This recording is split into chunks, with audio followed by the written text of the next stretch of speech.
अर्जुन ने कहा, हे शत्रुहंता, हे मधुसूदन, मैं युद्ध भूमि में किस तरह भीष्म तथा द्रोण जैसे पूजनीय व्यक्तियों पर उलटकर बाण चलाऊंगा। तो दूसरे अध्याय के प्रारंभ में हम चर्चा कर रहे हैं कि किस तरह से अर्जुन अभी भी कारण दे रहा है कि क्यों उसको भी युद्ध नहीं लड़ना चाहिए। प्रथम अध्याय में अर्जुन ने 4 कारण दिए युद्ध ना लड़ने के, और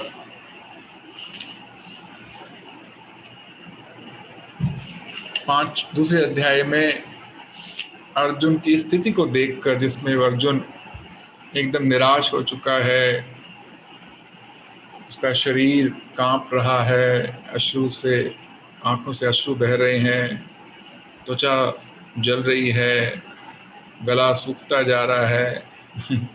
ऐसी स्थिति जब भगवान ने देखी तो भगवान ने एक तरह से अर्जुन को डांट लगाई, है ना, और ऐसे शब्दों का इस्तेमाल किया, कुतस्तवा कश्मलम विदम विश्वमें समुपस्थितम, कि तुम्हारे हृदय में ये गंदगी कहाँ से आई, ये कलमश कहाँ से आई।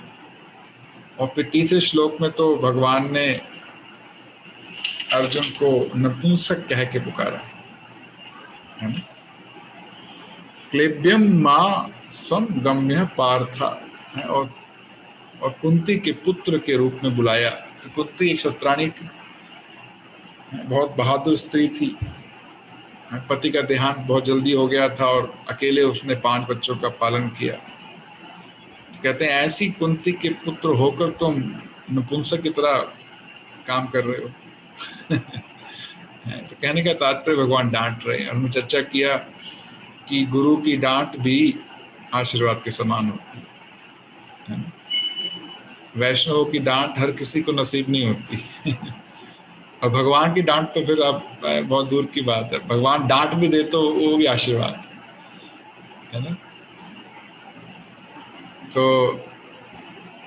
इसके बाद, ये सुनने के बाद अर्जुन क्या कह रहे हैं आज के श्लोक में। अर्जुन ने कहा, हे शत्रुहंता, हे मधुसूदना।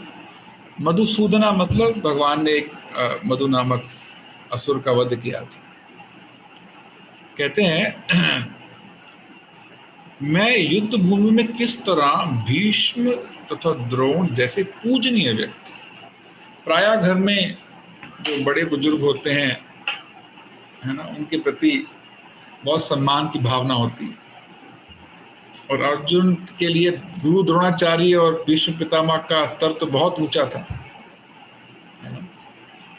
गुरु द्रोणाचार्य वो गुरु हैं जिन्होंने अर्जुन को धनुर्विद्या सिखाई, जिसके लिए अर्जुन माने जाते थे, सबसे बड़े धनुर्धर थे। तो कहते हैं ऐसे गुरु जो मेरे लिए पूजनीय हैं, है ना, प्रणिपाते न तद विधि प्रणिपाते न, जिनके सामने हमेशा मेरे को विनम्र होकर रहना चाहिए, जिनकी आज्ञा का पालन करना चाहिए, ऐसे गुरु को मैं कैसे बाण चलाकर उनका वध कर दूं। वो तो पूजनीय है, मेरे पूजा के समय उनके चरण में को स्पर्श करने चाहिए, उनके सामने दंडवत करना चाहिए, और आप कहते हैं उनके ऊपर बाण उठाकर उनका वध कर दो। इसी तरह से भीष्म पितामह भी का बहुत बड़ा योगदान है पांडवों के जीवन में। हम सब जो है महाभारत देख चुके हैं टीवी पे। भीष्म पितामह को बहुत प्रेम करते थे पांडव, और भीष्म पितामह भी पांडवों को बहुत प्रेम करते थे।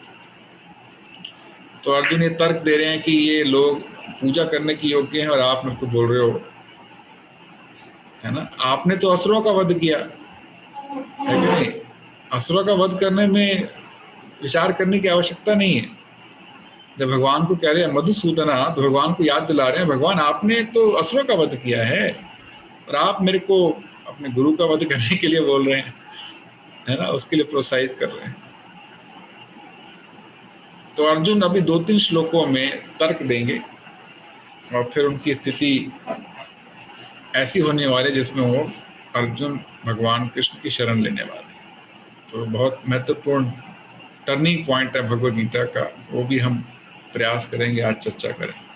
ठीक है, प्रभुपाद लिखते हैं इस तात्पर्य में, भीष्म पितामह तथा द्रोणाचार्य जैसे सम्मानीय व्यक्ति सदैव पूजनीय हैं। यदि वे आक्रमण भी करें तो उन पर पलट कर आक्रमण नहीं करना चाहिए। पिताजी मान लो हाथ उठाएं बच्चे के ऊपर क्या बच्चा हाथ उठाएगा वापस पिताजी के ऊपर?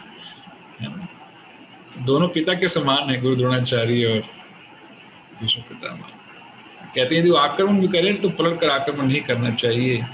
यह सामान्य शिष्टाचार है कि गुरुजनों से वाक युद्ध भी ना किया जाए, उनसे तो जुबान भी लड़ानी चाहिए। ये सिखाया जाता है हमको ना बचपन में कि बड़े डांटे तो उनके सामने बोलना नहीं है, जुबान नहीं चढ़ानी। तो अर्जुन यही तर्क दे रहे हैं कि ऐसे सम्मानीय हमारे गुरु और भीष्म पितामह से तो हमको जुबान भी लड़ानी चाहिए, उनसे युद्ध लड़ना तो बहुत दूर की बात है।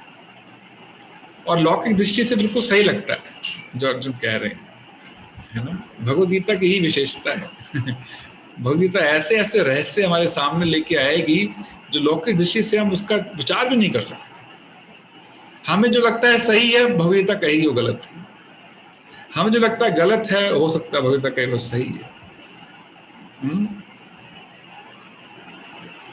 तद विधि क्या है वो? नहीं, भगवत तो साक्षात है,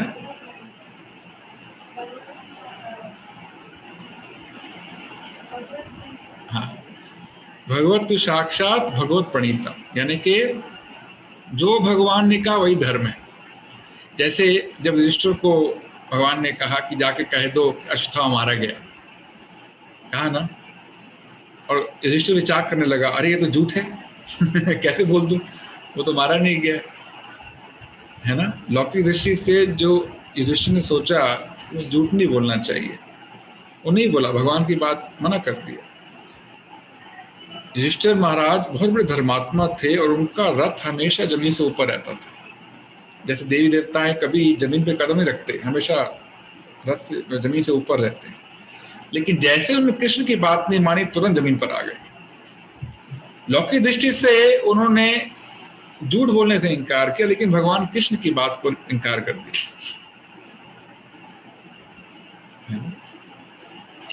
समझ रहे हैं ना। तो लौकिक दृष्टि से हमें कई चीजें सही लगती हैं, लेकिन हमको भगवद गीता के जो दृष्टिकोण है उससे देखनी पड़ेगी। तो यही भगवान अर्जुन का जो मोह है उसको समाप्त करने वाले हैं भगवद गीता के माध्यम से।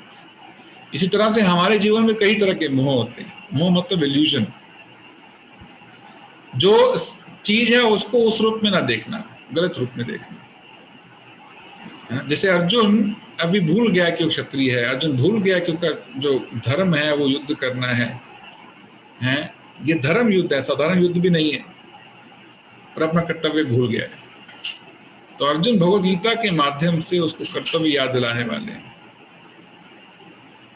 और जो ABCD है आध्यात्मिक जीवन की, कि हमारा वास्तविक अस्तित्व क्या है, हमारी संवैधानिक स्थिति क्या है, शरीर की जो सबको बहुत प्रिय है, या आत्मा की जिसके बारे में किसी को ज्ञान नहीं है है ना। ये बहुत बड़ी विडंबना है कि ज्यादातर लोग को आइडेंटिटी क्राइसिस है, वो जानते नहीं वो कौन है, वो पहचानते नहीं वो कौन है। भौतिक दृष्टि से कोई व्यक्ति यदि अपना नाम भूल जाए कहाँ रहता है, कौन रिश्तेदार है, उसको क्या कहते हैं, हम लोग पागल हो गए, है ना। कोई व्यक्ति सब कुछ भूल जाता है, उसको पूछो उसका नाम क्या, बोले पता नहीं, कहाँ रहते हो पता नहीं, माँ बाप कौन है पता नहीं, तो ऐसे व्यक्ति को बोलते हैं ये पागल हो गया है ना, भूल चुका है सब कुछ। आध्यात्मिक दृष्टि से सब लोग पागल हैं। क्यों? उनको पता नहीं है उनकी संवैधानिक स्थिति क्या है। और भगवद गीता जैसा ग्रंथ उस जो हम जिसको भूल चुके हैं उसको वापस याद दिलाने के लिए कि what is our real identity, हम आत्मा है या ये बाहर से दिखने वाला शरीर। यहां तक कि यदि कभी वे रुक्ष व्यवहार करें तो भी उनके साथ रुक्ष व्यवहार ना किया जाए, तो फिर भला अर्जुन उन पर बाण कैसे छोड़ सकता था? क्या कृष्ण कभी अपने पितामहा नाना उग्रसेन या अपने आचार्य संदीपनी मुनि पर हाथ चला सकते थे? अर्जुन ने कृष्ण के समक्ष ये कुछ तर्क प्रस्तुत किए। कृष्ण को कहा जाए कि अपने गुरु के ऊपर, संदीपनी मुनि, उनके ऊपर बाण चलाइए, इसलिए अर्जुन उनको मधुसूदन नाम करके बुला रहे हैं, है ना। असुरों का वध करना आसान है कृष्णा, अपने गुरु और अपने पितामह का वध करना बड़ा मुश्किल है। ये तर्क है अर्जुन। अगला पढ़िए माता जी।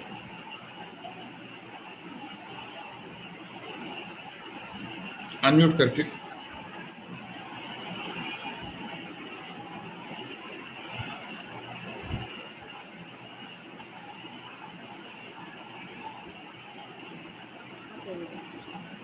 गुरून् हत्वा हि महानुभावान् श्रेयो भोक्तुं भेक्षमपि इह लोके हत्वार्थकामास्तु गुरून् इह एव भुञ्जीय भोगान् रुधिरप्रदिग्धान्।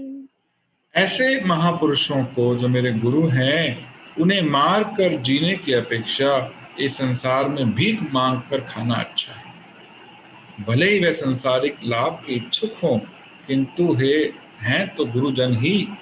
यदि उनका वध होता है तो हमारे द्वारा भोग्य प्रत्येक वस्तु उनके रक्त से सनी होगी।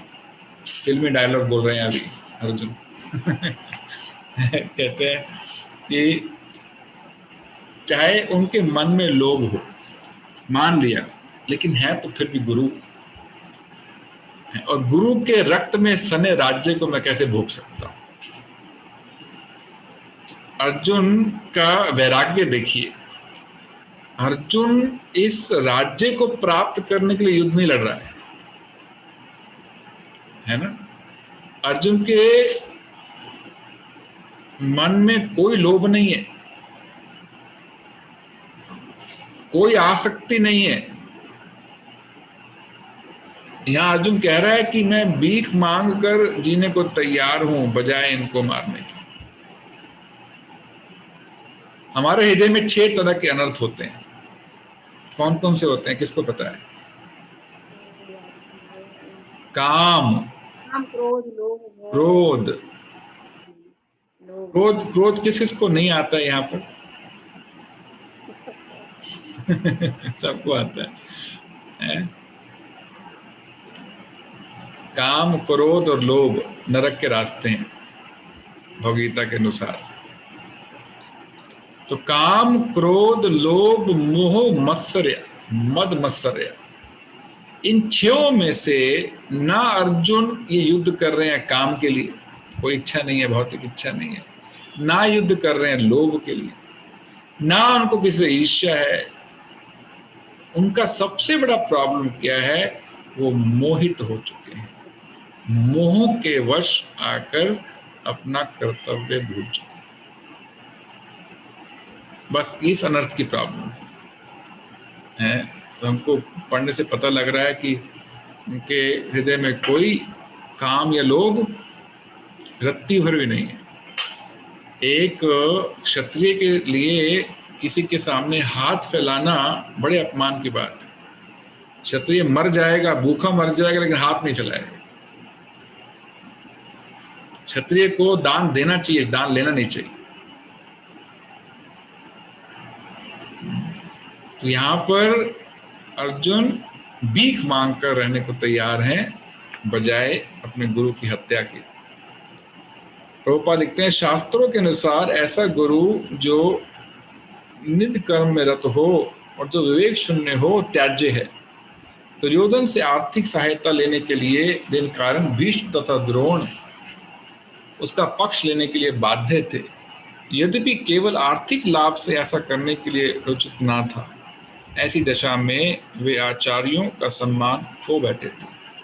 किंतु अर्जुन सोचता है कि इतने पर भी वे उनके गुरुजन हैं, अतः उनका वध करके भौतिक लाभों का भोग करने का अर्थ होगा रक्त से सने अवशेषों का। तो यहाँ बता रहे हैं प्रभुपाद कि यदि कोई गुरु विवेक शून्य हो जाए, लोभी हो जाए, कामी हो जाए, तो उसका त्याग कर सकते हैं। जैसे आपने ये प्रसंग सुना होगा बलि महाराज का और वामन देव का। जब वामन देव, जो भगवान स्वयं थे, एक छोटे ब्राह्मण के रूप में, ब्रह्मचारी के रूप में बलि महाराज के पास गए और बलि महाराज से उन्होंने 3 पग भूमि मांगी, है ना, सुना होगा ना आपने प्रसंग, इसमें भागवतम में आता है। तो बलि महाराज पहले तो बोले आप ज्यादा समझदार नहीं हैं, ऐसा क्या है जो मैं नहीं दे सकता, लेकिन आपके पांव भी छोटे छोटे हैं, बामन बोने थे, आप उन 3 पांव के बराबर जमीन मांग रहे हो, आप बहुत समझदार दिखते नहीं। अभी भगवान दिखाएंगे समझदारी उनको उनको पता नहीं है। तो ये जो थोड़ा सा घमंड था बलि महाराज के हृदय में कि मैं कुछ भी दे सकता हूं, इस घमंड को तोड़ने के लिए भगवान ने इस लीला को रचा। इसी तरह से हम भी यदि अपने जीवन में किसी ऐश्वर्य की प्राप्ति के बाद घमंडी हो जाएं, तो भगवान को ज्यादा देर नहीं लगेगी उस घमंड को तोड़ने में।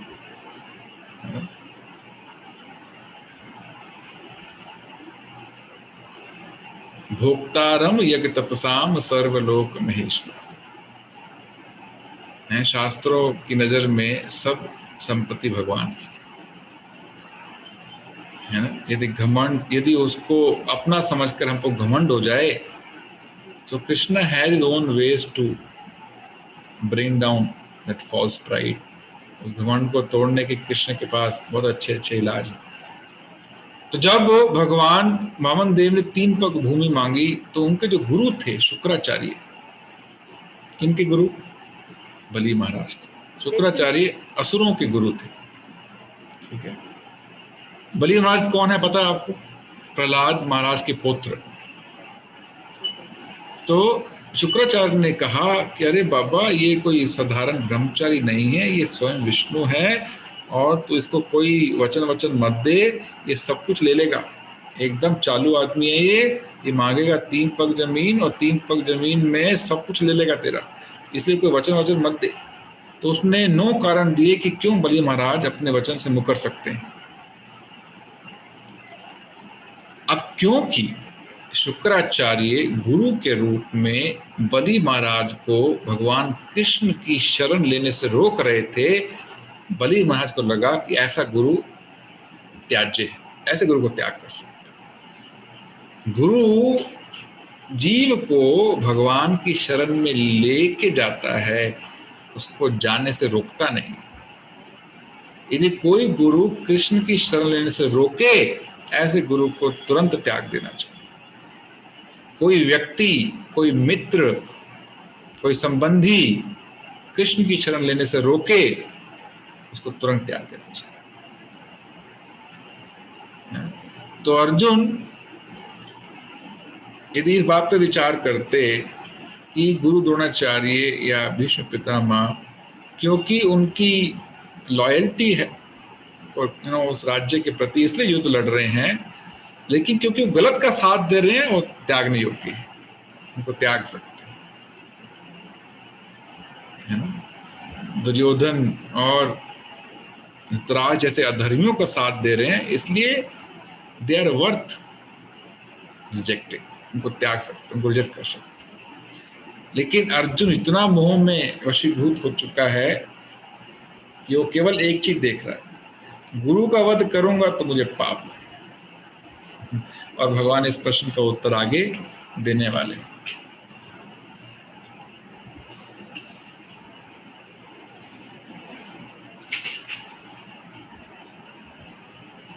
अगला श्लोक पढ़िए माता जी।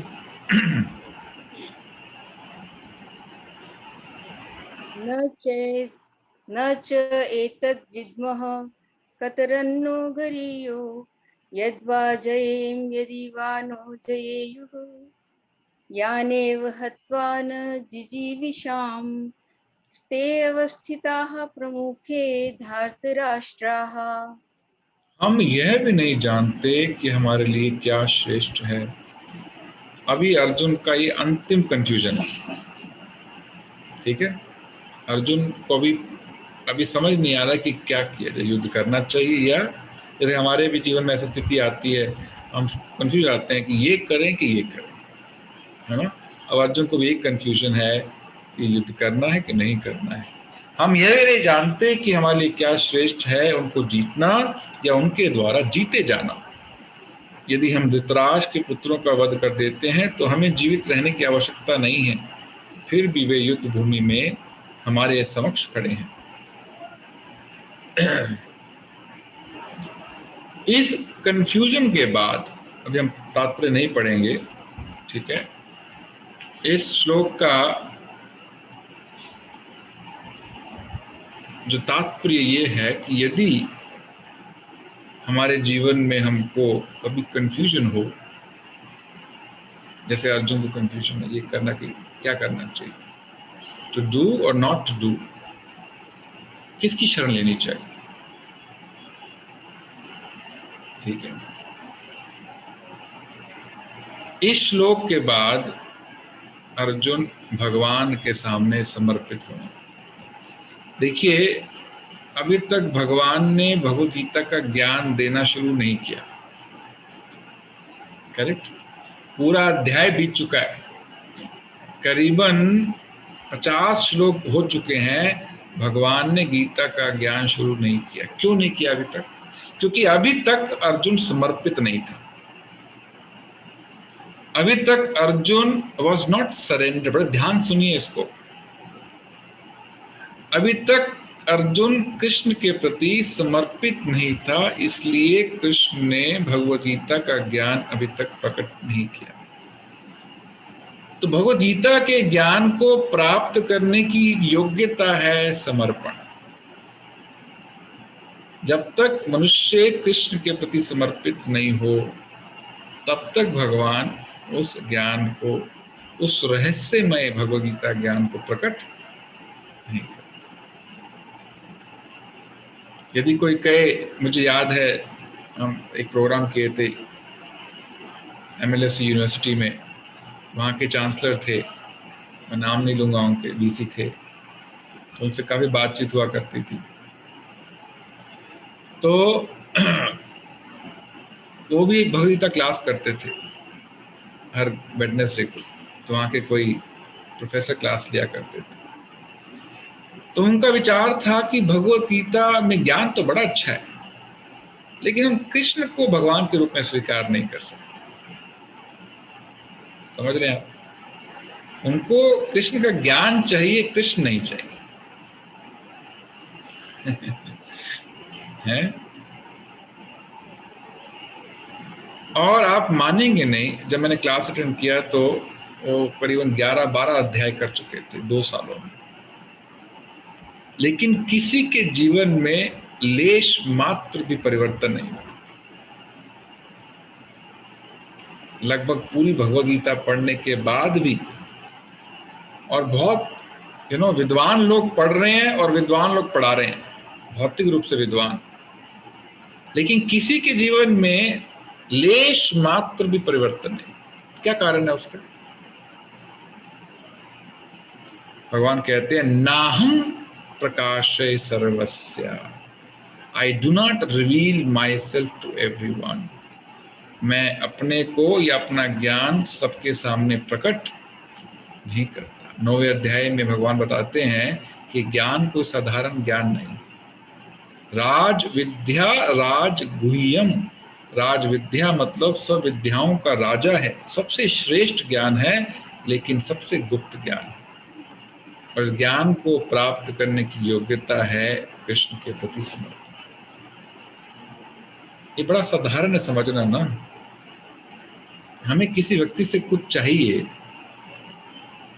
बिना उसको समर्पित हुए हम उससे कैसे डिमांड कर सकते हैं कि भाई हमको दे दो? है ना? ये साधारण लोकाचार। इसमें कोई विज्ञान नहीं है।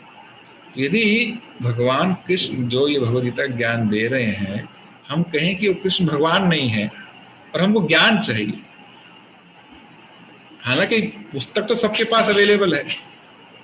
हमारे जो भक्त कई बार हमको बताते हैं कि हमने इससे पहले कई बार गीता पढ़ने का प्रयास किया लेकिन समझ नहीं आया।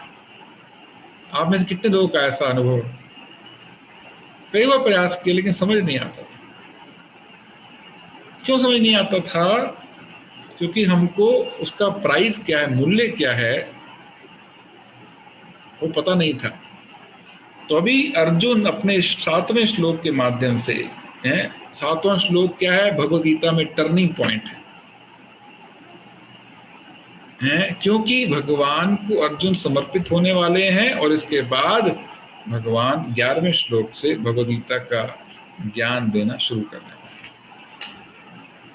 ठीक है, तो हमको भी धीरे धीरे भक्त्या माम अभिजानाति, भक्ति की अलग अलग क्रियाओं को बड़ी गंभीरता से करके हमारे समर्पण को प्रदर्शन करना चाहिए, तब भगवान इस ज्ञान को हमारे हृदय में प्रकट करेंगे। केवल पढ़ने से ज्ञान आ जाता तो कई लोग विद्वान बन जाते भगवद गीता, है ना। ऐसे बहुत से विद्वान हैं जिनको पूरी भगवद गीता कंठस्थ है लेकिन जीवन बदला नहीं, है ना। तो हमको पंडित नहीं बनना है, बड़ा विद्वान नहीं बनना है, हमको एक अच्छा भक्त बनना है। क्या बनना है? अच्छा भक्त बनना है, बस वही योग्यता है भगवद गीता जैसे गुप्त ज्ञान को प्राप्त करने। 7वां श्लोक करते हैं, बड़ा ध्यान से सुनिएगा, बहुत महत्वपूर्ण श्लोक है। कार्पण्य दोषोपहा स्वभाव, मेरे पीछे कुछ बोलिए। कार्पण्य इच्छामि त्वां धर्म समूढचेतः, इच्छामि त्वां धर्म समूढचेताः, यस्यास्यान्निश्चितं ब्रूहि तन्मे, यः स्यात् निश्चितं ब्रूहि तन्मे, शिष्यास्तेऽहं शाधि मां त्वां प्रपन्नम्। शिष्यस्तेऽहं शाधि मां त्वां प्रपन्नम्। कार्पण्य दोषोपहा स्वभाव, स्वभावः, इच्छामि त्वां धर्म समूढचेतः, इच्छामि त्वां धर्म समूढचेताः, यस्यास्यान्निश्चितं ब्रूहि तन्मे, यः स्यान्निश्चितं ब्रूहि तन्मे, शिष्यास्तेऽहं शाधि मां त्वां प्रपन्नम्। शिष्यस्तेऽहं शाधि मां त्वां प्रपन्नम्। थैंक यू माता जी। कार्पण्य मतलब कृपणता। कृपणता मतलब समझते हैं आप, माइजरलीनेस, कंजूस। दोष दुर्बलता से उपहत ग्रस्त, स्वभाव गुण या विशेषताएं, पृच्छामि पूछ रहा हूं। कार्पण्य दोष उपस्वभाव, हे भगवान मैं कृपणता के दोष से पीड़ित हूं। अब हम सब इसी दोष से पीड़ित हैं, हम जानते नहीं। कृपणता का अर्थ क्या होता है? साधारण भाषा में वो व्यक्ति जिसके पास बहुत धन है, सब सुविधाएं हैं, लेकिन वो जीवन व्यतीत करता है भिखारी की तरह, उसको क्या बोलेंगे? कृपण। करेक्ट? कंजूस, माइजर। करेक्ट? तो अर्जुन स्वीकार कर रहे हैं कि भगवान मैं इस कृपणता के दोष से पीड़ित। कृपणता का दोष का अर्थ क्या है? जैसे एक व्यक्ति सब सुविधाएं होते हुए भी, धन होते हुए भी, सब योग्यताएं होते हुए भी भिखारी की तरह रहता है, उसी तरह से हम सब ज्यादातर लोग इस मनुष्य रूपी देह के होते हुए भी, योग्यता होते हुए भी कि हम इस जन्म में इस मनुष्य के देह का इस्तेमाल करके इस भव सागर से निकल जाएं, लेकिन हम क्योंकि कृपण हैं उस सुविधा का इस्तेमाल नहीं करते। समझ रहे हैं ना? जैसे एक कृपण सुविधा का इस्तेमाल नहीं करता है सुखपूर्वक रहने के लिए, वैसे ही हर मनुष्य जिसके पास मनुष्य का देह है, उसके पास वो संपत्ति है, वो साधन है, वो माध्यम है जिसके द्वारा वो इस भौतिक संसार से छूट सकता है, लेकिन वो रहता कृपणता की तरह, एक कंजूस की तरह है, क्योंकि वो उस सुविधा का इस्तेमाल नहीं कर रहा। और इसका अपोजिट होता है ब्राह्मण। एक होता है कृपण, एक होता है ब्राह्मण। ब्राह्मण वो है जो अपने इस मनुष्य रूपी देह या माध्यम का इस्तेमाल सही तरीके से करना जानता है, वो कंजूस नहीं है। तो भौतिकतावादी जीवन में हर व्यक्ति कंजूस है। वो अपने आप को इस सुविधा से वंचित रख रहा है कि कैसे मैं इस मनुष्य शरीर, इस देह का इस्तेमाल करके इस जंजाल से हमेशा के लिए छूट जाऊं।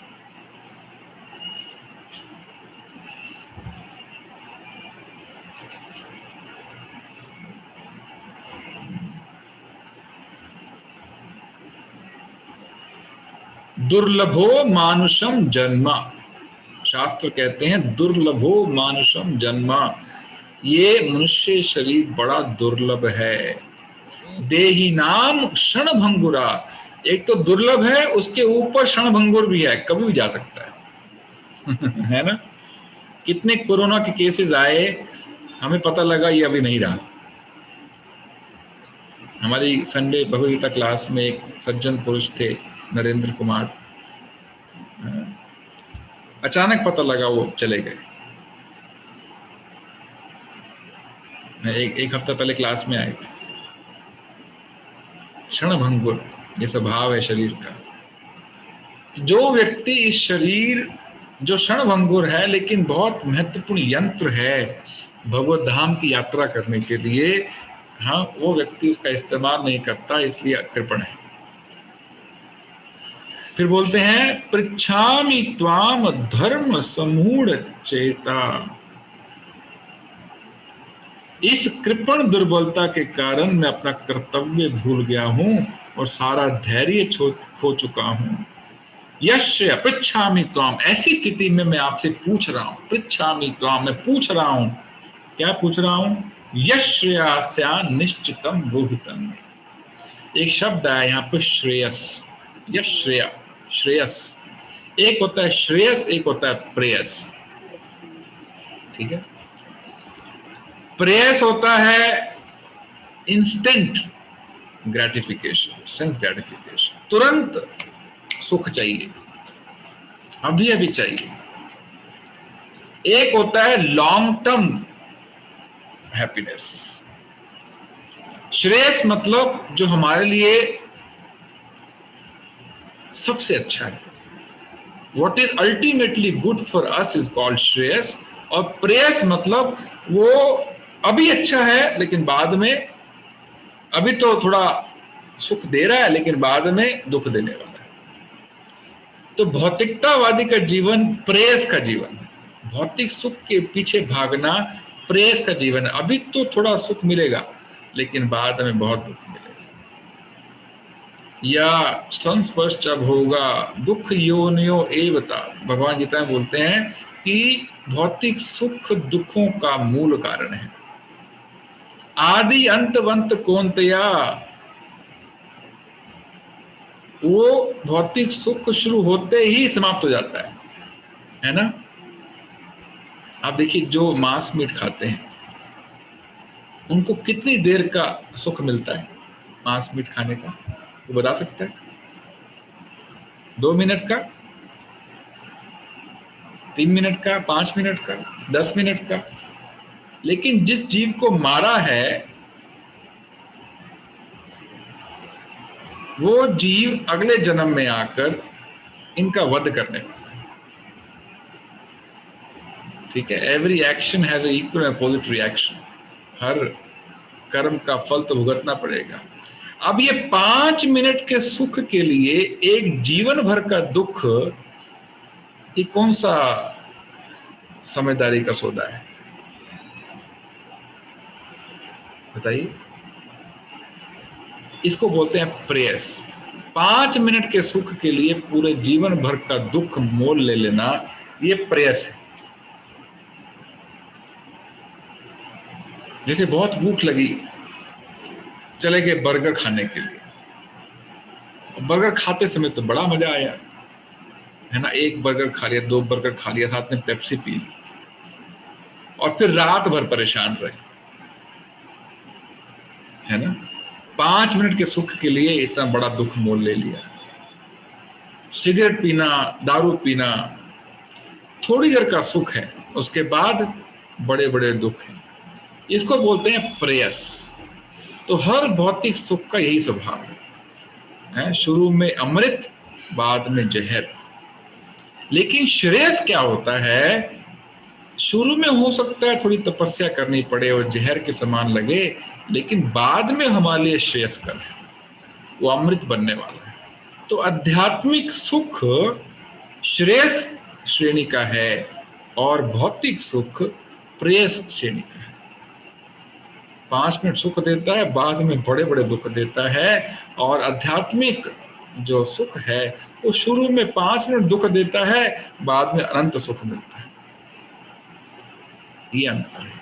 तो अर्जुन कह रहे हैं बाबा मुझे प्रेयस वाला सुख नहीं चाहिए, मुझे बताइए अल्टीमेटली मेरे लिए अच्छा क्या है। तो आजकल का जो जीव है ना, इस आधुनिक जो सभ्यता का जो मनुष्य है, उसको इंस्टेंट सेंस ग्रेटिफिकेशन चाहिए, तुरंत सुख चाहिए, है ना। इसलिए वो नई नई चीजें इजाद कर रहा है, नई चीजें आविष्कार कर रहा है। नतीजा क्या है? अभी मोबाइल लिया था, 6 महीने के बाद लगता है इसको बदलो। नया मोबाइल लिया, फिर 1 साल के बाद लगता है इसको बदलो। नया कार लिया, बड़े शौक से हैं, ये रंग चाहिए कि ये रंग चाहिए, वो रंग चाहिए, ये मॉडल चाहिए, वो मॉडल चाहिए, बड़े शौक से लेके आए, 1-1.5 साल के बाद लगता है बदलो। और जब तक बदलती नहीं गाड़ी तब तक दुख देती है। ये भौतिक सुख का स्वभाव है। लेकिन आध्यात्मिक सुख में जब हम बोलते हैं जप करो, ऐसा लगता है जहर के समान है ना। हम बोलते हैं लहसुन प्याज छोड़ दो, लगता है जहर के समान। लेकिन वो जो तपस्या है, शुरू की तपस्या, वो बाद में अनंत सुख में बदलने वाली। तो ये प्रेयस और श्रेयस में अंतर है। और अर्जुन कह रहे हैं मुझे यश्या स्यान निश्चितम ब्रूहितन में, निश्चित रूप से मुझे बताइए मेरे लिए लॉन्ग टर्म श्रेयस कर क्या है ना। जैसे एक आजकल तो 8वीं 9वीं के बच्चे IIT की कोचिंग लेना शुरू कर देते हैं, है ना। यानी कि 4 साल पहले IIT एडमिशन के लिए कोचिंग लेते हैं, क्योंकि वो लगता है कि लॉन्ग टर्म, अभी थोड़ा तपस्या है, बाद में सुख मिलने। करेक्ट। एक बच्चा सोचा नहीं यार बाद में किसने देखा, अभी तो मजे करो, खाओ पियो ऐश करो, वो गली में जाकर खेलता है, वो प्रेयस कर है, क्योंकि अभी उसको अभी वाला आनंद चाहिए। वो अभी तपस्या करने को तैयार नहीं है, क्योंकि वो जो सुख के लिए इंतजार नहीं कर सकता है, दूरदृष्टि नहीं है। अब जैसे आजकल लोग विचार नहीं करते कि अगले जन्म भी आने वाला है बाबा, उसमें कौन सा शरीर मिलेगा पता है हमारे को। जैसे एक कॉलेज, अच्छे कॉलेज में एडमिशन लेने के लिए एक स्टूडेंट कितनी तैयारी करता है, यस और नो। ऐसे नए शरीर में एडमिशन के लिए हम क्या तैयारी कर रहे हैं? एक नया शरीर में एडमिशन मिलने वाला है हमारे को, क्या तैयारी कर रहे हैं हम, है ना। कितना महत्वपूर्ण प्रश्न है। एक हमको किराए का घर लेना है, उसके 10 घर ढूंढते हैं हम लोग। करेक्ट। ये घर नहीं, ये वाला घर नहीं, ये वाला घर नहीं, ये वाला घर नहीं। और एक शरीर में 70 साल 80 साल बिताने अगले जन्म में हमारे को, उसके लिए कोई तैयारी नहीं। भाई कौन सा शरीर अच्छा है, उसके लिए क्या प्राइस पे करना पड़ेगा हमारे को, वो हमको प्राइस पे करना चाहिए। बात सही है कि नहीं? तो इस तरह का चिंतन नहीं है, विचार नहीं है, क्योंकि आध्यात्मिक दृष्टि नहीं है, भौतिक दृष्टि है। Short term vision, long term vision नहीं है। जैसे कंपनी में काम करते हैं, जो कंपनी में सबसे ऊंचे ओहदे पे रहता है इसलिए रहता है कि उसकी दूरदृष्टि है, वो 5 साल बाद की प्लानिंग करता है। लेकिन एक जो फैक्ट्री का वर्कर है वो बस ये देखता है आज कितना बनाना है, करेक्ट ना, आज कितनी उत्पादन करना है, वो उसकी समझ उतनी है। तो एक भौतिकतावादी एक वर्कर के समान है जो बस आज का सोचता है, आज सुख चाहिए मेरे को। और अध्यात्मवादी कंपनी के मालिक की तरह है, सीईओ की तरह है, एमडी की तरह है, जो बहुत दूर की सोचता है। तो हमको वर्कर बनना है कि एमडी बनना है? क्या बनना है ना? तो हमको दूर का सोचना है। और दूरदृष्टि कैसे प्राप्त होती है? शास्त्रों के माध्यम से, ज्ञान चक्षु से। गीता में पढ़ेंगे कि शरीर के बाद कौन सा व्यक्ति कहाँ जाता है, कैसे शरीर मिलता है, किस कर्म के अनुसार क्या शरीर मिलता है।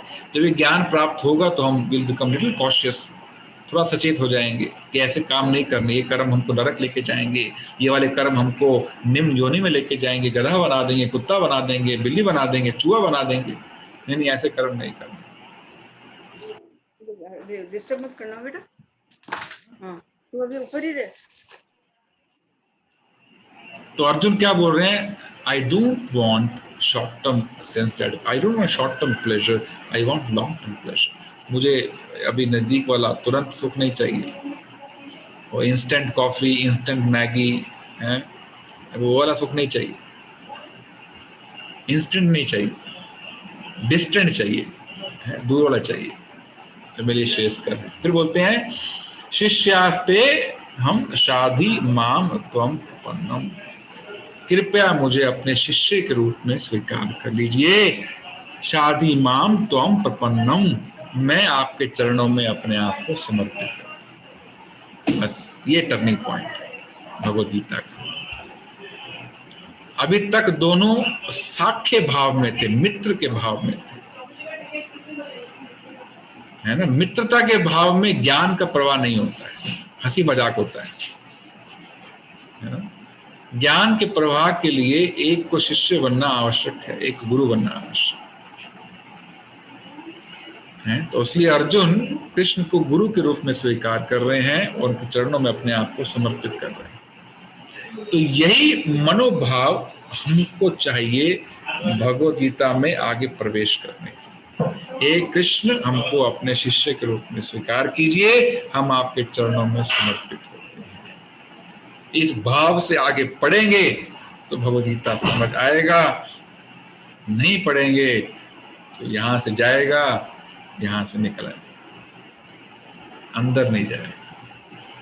चेतो दर्पण मार्जनम नहीं होगा, चित्त का मार्जन नहीं होगा, केवल मनोरंजन होगा। है ना। ऐसे बहुत से भागवत सप्ताह करते हैं लोग, आके भागवत कथा करते हैं एक हफ्ता, केवल मनोरंजन करते हैं, मन रंजन नहीं होता है ना। गीत गाएंगे, भजन गाएंगे, रासलीला की चर्चा करेंगे, और बस चले जाएंगे मनोरंजन करके। तो भगवद गीता मनोरंजन का विषय नहीं है, मन मार्जन का विषय है, मन को साफ करने का विषय है। और उसके लिए अर्जुन की तरह हमको भगवान के चरणों में समर्पित होना पड़ेगा, तभी हम जो है। समर्पण का अर्थ क्या है कि जो भगवान शिक्षाएं देंगे उनको हम पूर्ण रूप से स्वीकार करेंगे और अपने जीवन में कार्यान्वित करने का प्रयास करेंगे, और कृष्ण को हम भगवान के रूप में स्वीकार करें। कृष्णस्तु भगवान स्वयं, ठीक है। तो ये योग्यता लेके हम आगे भगवद गीता में प्रवेश करें। तो मैं तात्पर्य पढ़ता हूँ, फिर उसके साथ हम विराम करें। यह प्राकृतिक नियम है कि भौतिक कार्यकलाप की प्रणाली ही हर एक के लिए चिंता का कारण है। पग पग पर उलझन मिलती है, अतः प्रमाणिक गुरु के पास जाना आवश्यक है। जो जीवन के उद्देश्य को पूरा करने के लिए समुचित पथ निर्देश दे सके। समग्र वैदिक ग्रंथ हमें यह उपदेश देते हैं कि जीवन की अनचाही उलझनों से मुक्त होने के लिए प्रमाणिक गुरु के पास जाना चाहिए। यह उलझने उस दावाग्नि के समान है जो किसी के द्वारा लगाए बिना भभक उठती है। इसी प्रकार विश्व की स्थिति ऐसी है कि बिना चाहे जीवन की उलझने स्वतः उत्पन्न हो जाती हैं। कोई नहीं चाहता कि आग लगे, किंतु फिर भी वह लगती है और हम अत्यधिक व्याकुल हो उठते हैं। अतः वैदिक वाग्मय उपदेश देता है कि जीवन की उलझनों को समझने तथा उनका समाधान करने के लिए हमें परंपरागत गुरु के पास जाना चाहिए। परंपरागत गुरु यानी कि प्रमाणिक गुरु के पास जाना चाहिए। गुरु आजकल बहुत नजर आते हैं, है ना, लेकिन हर गुरु प्रमाणिक नहीं है, याद रखना।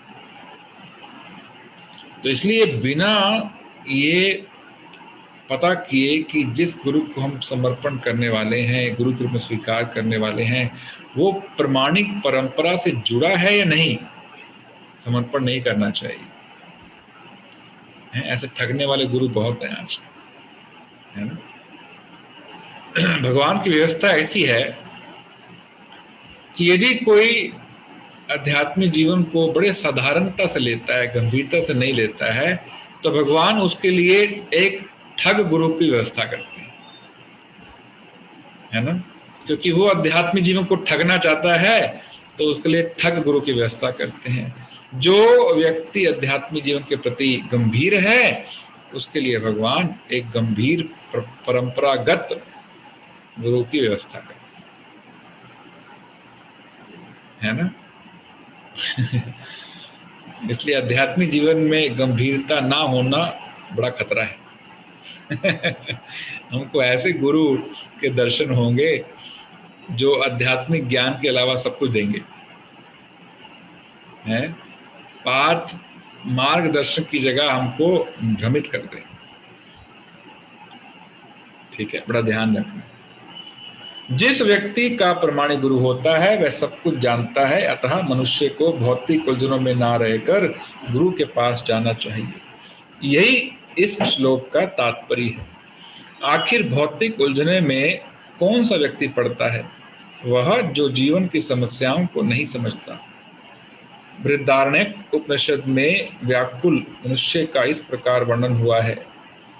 कृपण वह है जो मानव जीवन की समस्याओं को हल नहीं करता और आत्म साक्षात्कार के विज्ञान को समझे बिना कुकर शुक्र की भांति इस शरीर को त्याग करके चला जाता। कृपण कौन है?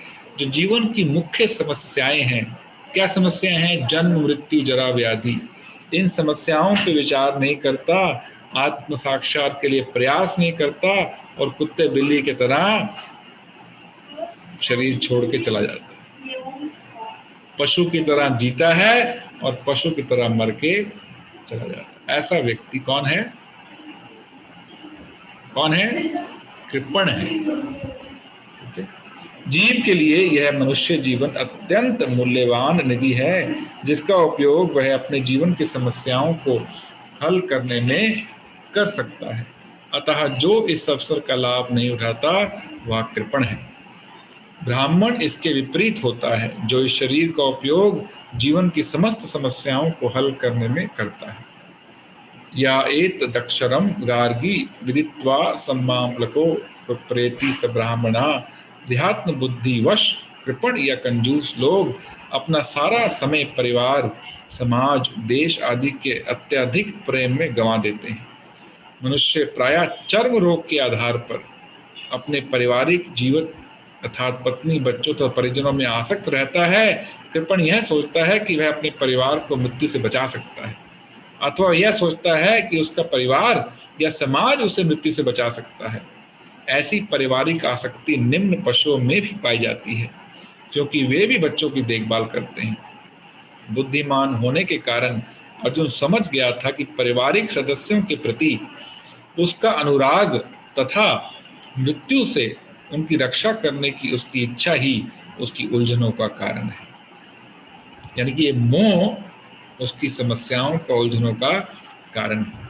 यद्यपि वह समझ रहा था कि युद्ध करने का कर्तव्य उसकी प्रतीक्षा कर रहा था, किंतु कृपण दुर्बलता के कारण वह अपना कर्तव्य नहीं निभा रहा था।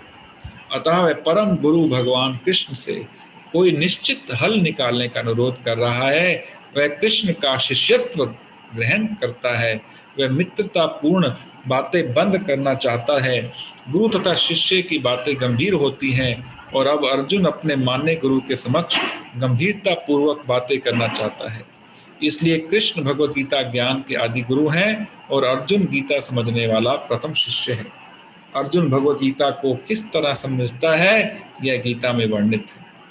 तो भी मूर्ख संसारी विद्वान बताते हैं कि किसी को मनुष्य रूप कृष्ण की नहीं बल्कि अजन्म कृष्ण की शरण ग्रहण करनी चाहिए।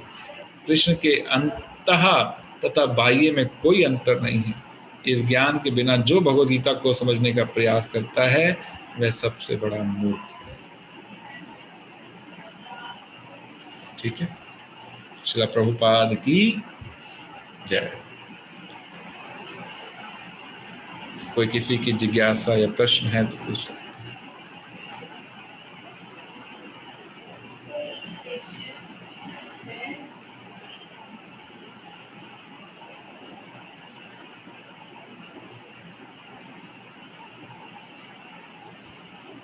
हाँ जी, पानी। कोई किसी का प्रश्न या जिज्ञासा है?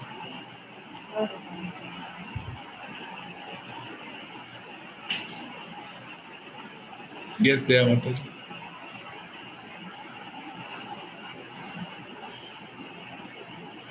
प्रभु जी, पार्थ जो इसमें आया ना अर्जुन के लिए, ये प्रथा का पुत्र पार्थ है ना?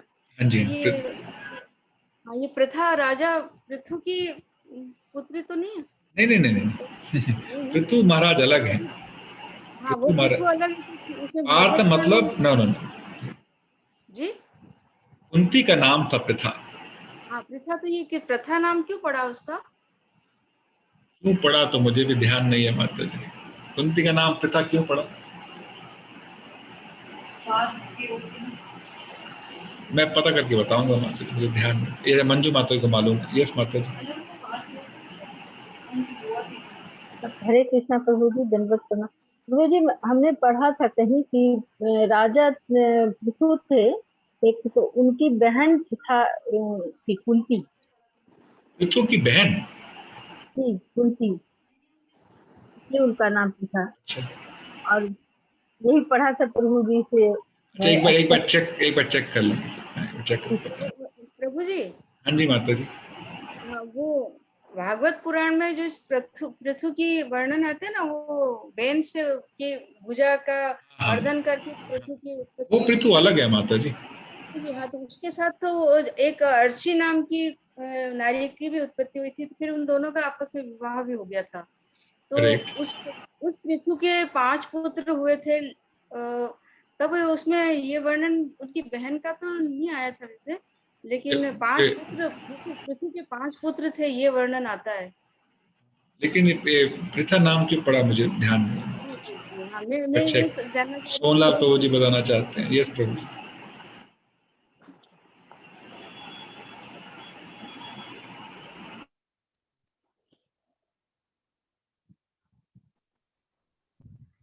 प्रथा वासुदेव की बहन थी।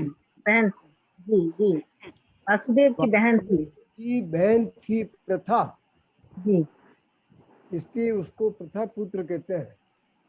नहीं, वो तो बहन तो थी, लेकिन प्रथा नाम कैसे पड़ा हुआ पूछ रहे हैं प्रभु जी। मैं ये बता रहा हूँ कि वासुदेव जो है कृष्ण के पिता थे, करेक्ट। उनकी बहन का नाम था प्रथा। अच्छा, इस हिसाब से उसको प्रथा पुत्र भी कहते हैं। ठीक ठीक है प्रभु जी। धन्यवाद प्रभु जी। विल चेक वंस अगेन माता जी। ठीक है, ओके। और कोई जिज्ञासा?